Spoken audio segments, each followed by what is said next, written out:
Welcome, ladies and gentlemen, to this second installment of the week of Renegade Wrestling. I am your host, JJ Williams, and I have to start off by commending everybody. I've got an onslaught of questions here. Thank you very much for sending these to me. We're just going to get right into it. Shelly Conrad from Facebook says, "Hey JJ, do you see Brock Lesnar and CM Punk as a good tag team?" No. Simply no. Brock doesn't have enough dates on his contract for it to be a worthwhile thing. Don Tim Davis. Okay. Hey JJ, name 5 former WWE wrestlers and divas who they need back for WWE to improve what they are doing. Lots of love from London, England. First of all, greetings from across the pond. Thank you. 5 former wrestlers that they need back to improve what they are doing. Kurt Angle, Shelton Benjamin, Charlie Haas, Bubba and Devon. Because I think the Dudleys in the tag team division that they have could give it a serious kick in the ass. Normally I would probably say the Hardys, especially since I'm rocking the shirt today, but Matt is so fat and out of shape, and Jeff is one coke snort away from being blackballed from the industry, period, that I wouldn't want to put the pressure on them, considering Matt definitely isn't ready to perform at that level again, and Jeff is too wishy-washy. As far as divas that they need back, Gail Kim, Mickie James, Victoria. Even though she didn't wrestle, I'm going to say Sunny, assuming she can get her drug shit together, and Jazz. If Sunny can't get her drug shit together, then put Lita in there, assuming she's willing to commit to a full-time schedule. Seems like she's good just making appearances right now and doing her Luchagors thing. Andrew Wilson asks, I had a question. I was wondering. I need someone not from Michigan to answer this. Is that a shot at AA? Leave in the comment box and let me know. I was at the Money in the Bank pay-per-view in Chicago in 2011, and I have to say the crowd was absolutely electric. However, living about 15 minutes from there, I have seen a ton of events in Detroit, including WrestleMania 23 and the Rumble in '09. I feel like our crowds are extremely into the show and loud, which of course makes a big difference on the show. Do you think Detroit ranks up there with the great wrestling crowds?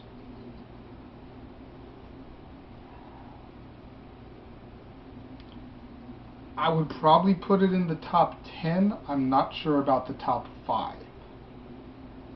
I would have to go back and rewatch some non-pay-per-view Detroit shows to really be able to examine the crowd, because everybody is hot for a pay-per-view. So I'd have to go back and do that. I'll probably try to get back to that in a couple weeks, Andrew. Logan Gonzalez has 4 questions for me. I must really like you, Logan, because I'm going to try and answer all 4 of them. JJ, do you think Chris Hero will be like an evil Jesus / Charles Manson type of guy, since he's a heel on NXT and taking everybody out he faces, and since he looks like Jesus with the long hair and beard? Also, would you mark out if Hero and Punk had a 2 out of 3 pinfalls match with 90-minute time limit in WWE? To answer the second question, yes, but the modern day fan would be bored half to shit. As far as the evil Jesus Charles Manson type, I haven't seen too much of NXT since the first few episodes. I mentioned that, I think it was on my last episode. I don't think they would go that route, though, because they did that with Punk already with the Straight Edge Society. They had him as the evil Jesus, savior, Charles Manson cult type of guy doing that, so I don't think they would repeat that quickly, because that was only a couple years ago. Question 3, do you think Davey Richards will ever go to TNA or WWE? No. I don't think he will. I think he's quite satisfied being the top guy on the indie scene right now. And question number 4, do you think since Raw ratings are down, Punk will get blamed? Because some dumbass on YouTube told me that ROH wrestlers are crap and Punk doesn't draw ratings. He also said the sooner Ryback is champion, ratings will go up.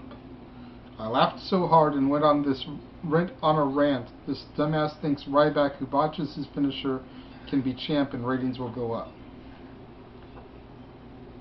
Do I think Punk will get blamed? No. Had this been 3 or 4 years ago? Yes. But I think Punk has proven to the brass that he can draw. Monday Night Football just started back up a few weeks ago. You also had the last presidential debates on this past Monday night. Both those things were a serious hit in the ratings. So I don't think Punk will get blamed.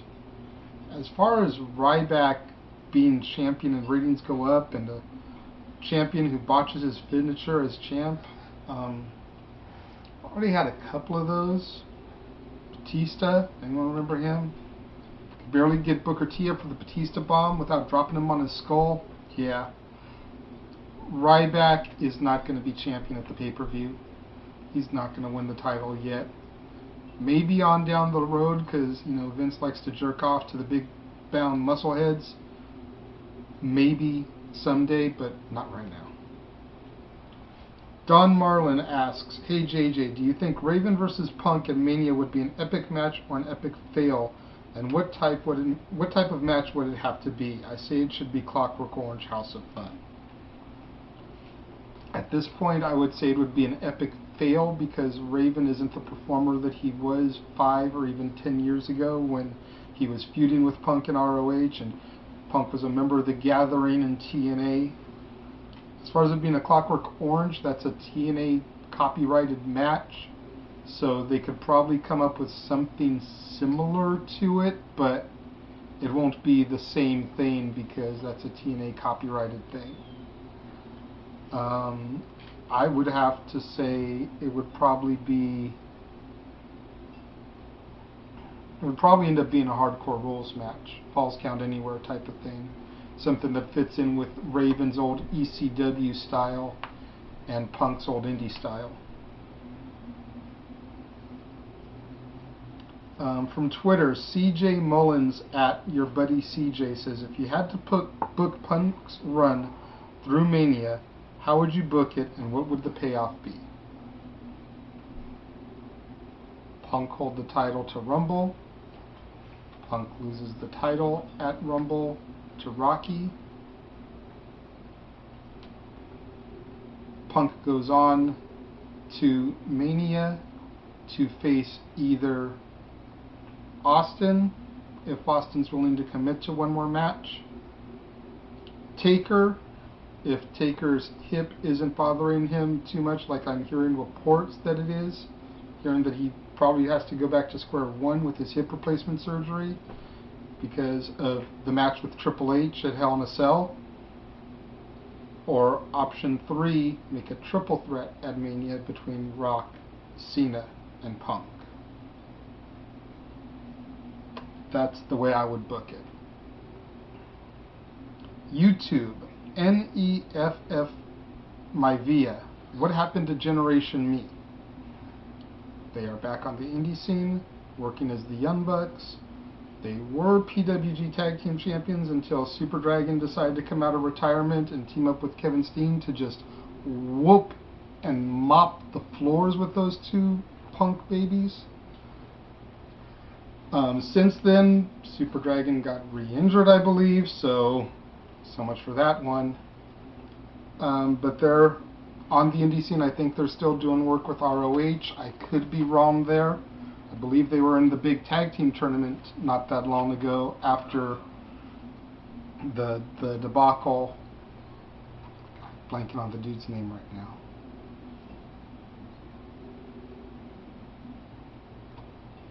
y'all know who I'm talking about. The guy that showed up on TNA, half the tag champions. I'm blanking on his name. Forgive me. It's late at night as I film this. But I believe they were in the ROH tournament when they were crowning new champions off of that. Mr. Shadow Fox 456. Hey JJ, love the show. I was wondering, why do you think they watered down the indie talent in WWE or TNA?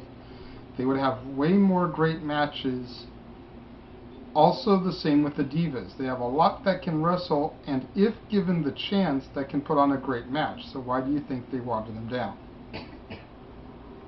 They watered them down for a couple of reasons, I believe. One, longevity. If they go out there in a WWE ring doing even half the shit they did in an indie fed, their WWE run would be 2 years tops, with at least half of that with injuries. And that's not worth it to WWE's investment. Two, it makes a lot of their WWE homegrown talent look bad, that they're out there pulling shit out that these guys had never imagined about doing. I've always said that the main reason Punk can't do the Pepsi plunge is because Triple H would feel like his pedigree looks like shit compared.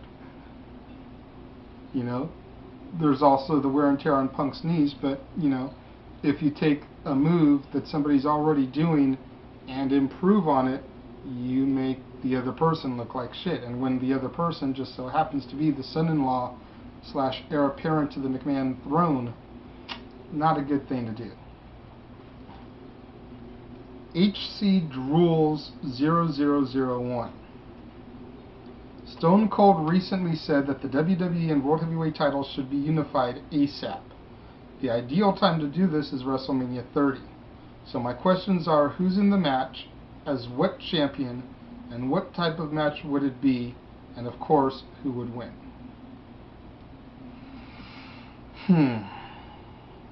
This is a tricky one, because the people I would like to see in the match aren't all going to be people that y'all would want to see in the match, or that the higher brass would book to have in the match. So I'm going to go with, for the World Heavyweight Championship, Dolph Ziggler versus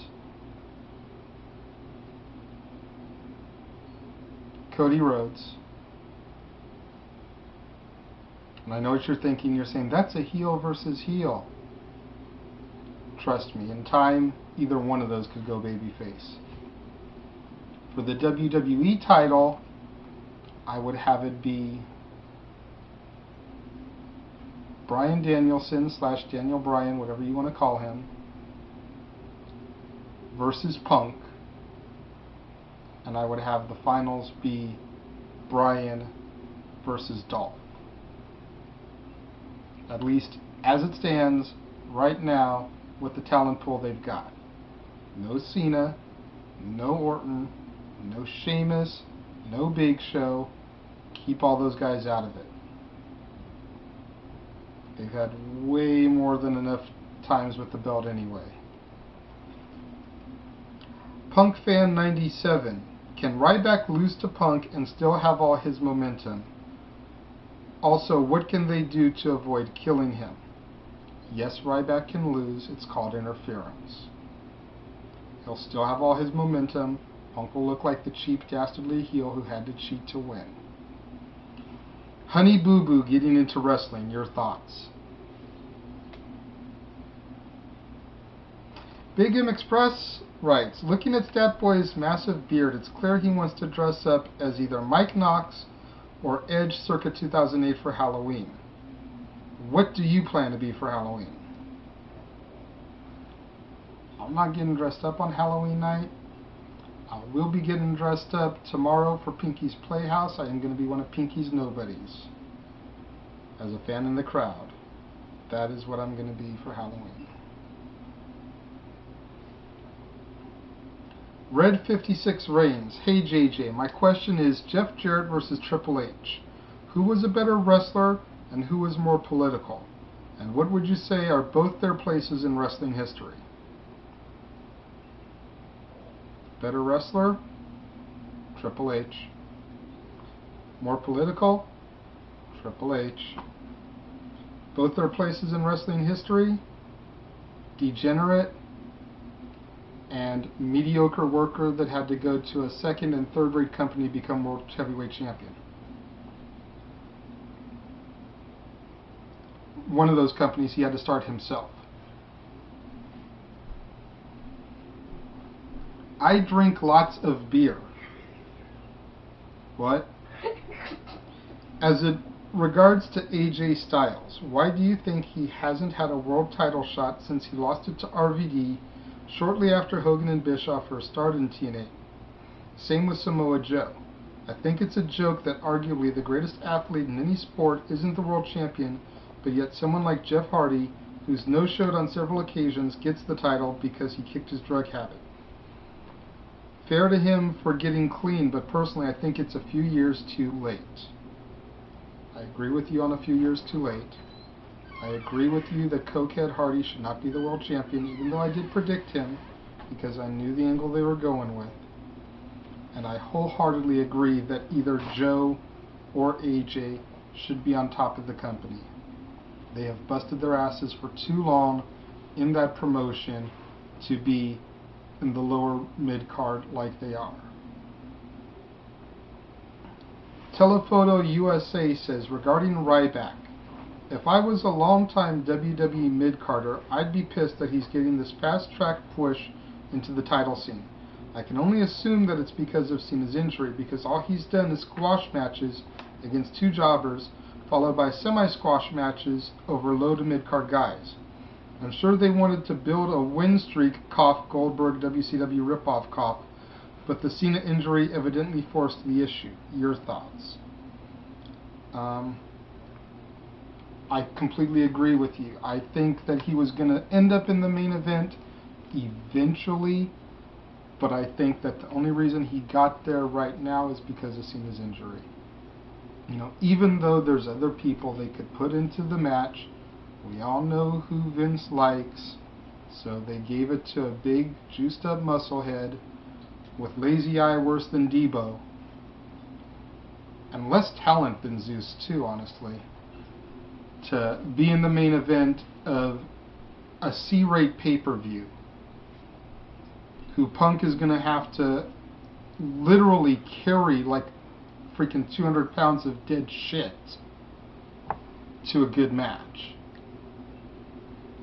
If I was in the mid-card scene, I would be pissed too. You're absolutely right. There's guys there like Dolph who had a less than 24-hour title run technically that haven't gotten their just due yet. You got guys like Drew McIntyre who's been punished for shit that his ex did that hasn't gotten the push that he deserved as the supposed chosen one. You've got guys like Cody and Ted DiBiase, Bryan Danielson, hell, Kane.